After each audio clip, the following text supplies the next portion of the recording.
Hindi lamang ang dako na pinagmulan ang dapat pagbatayan sa katuparan ng hula sa Isaiah 46:11, kundi maging ang dahilan ng pagsusugo ng Diyos sa hinuhulaang ibong mandaragit.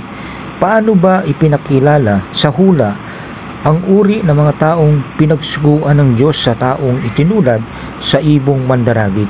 Sila'y malayo sa katuwiran ayon sa karugtong na mga talata. Inyong dinggin ako, ninyong may mapagmatigas na loob na malayo sa katuwiran. Aking inilalapit ang aking katuwiran, hindi maglalaon at ang aking pagliligtas ay hindi magluluwat.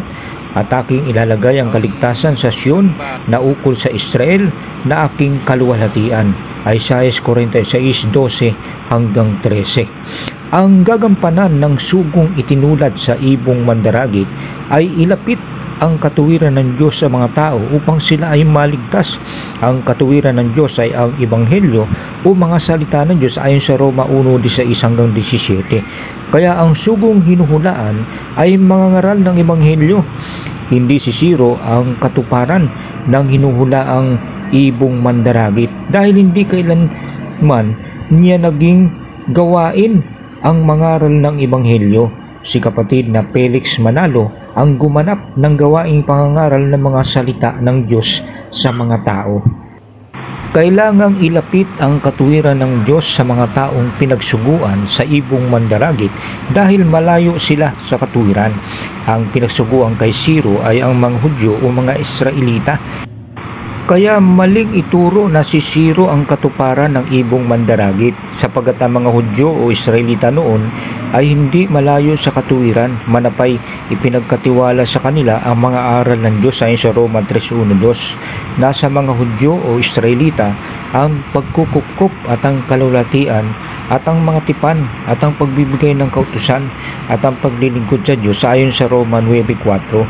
Isinuguri ng Diyos si Siro ngunit hindi upang mangaral ng Ebanghelyo sa mga Hudyo. Ano ang layunin ng pagkakasugo ng Diyos sa kanya? Ganito ang pahayag ng Biblia. Sa unang taon nga ni Siro na hari sa Persya upang ang salita ng Panginoon sa pamamagitan ng bibig ni Jeremias ay maganap.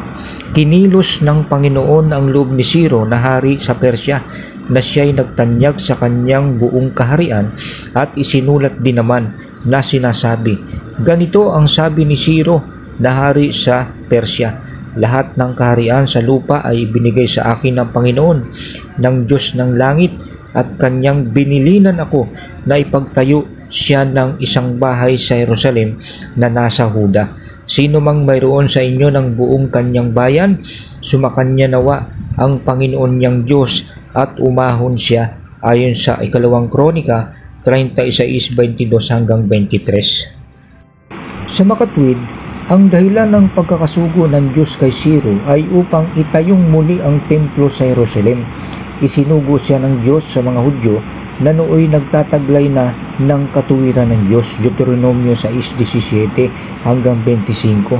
Samantala, ang pinagsuguan ng Diyos sa ibong mandaragit na binabanggit sa Isaiah 46:11 hanggang 13 ay mga taong malayo pa at hiwalay sa katuwiran at ilalapit pa lamang niya sa kanila.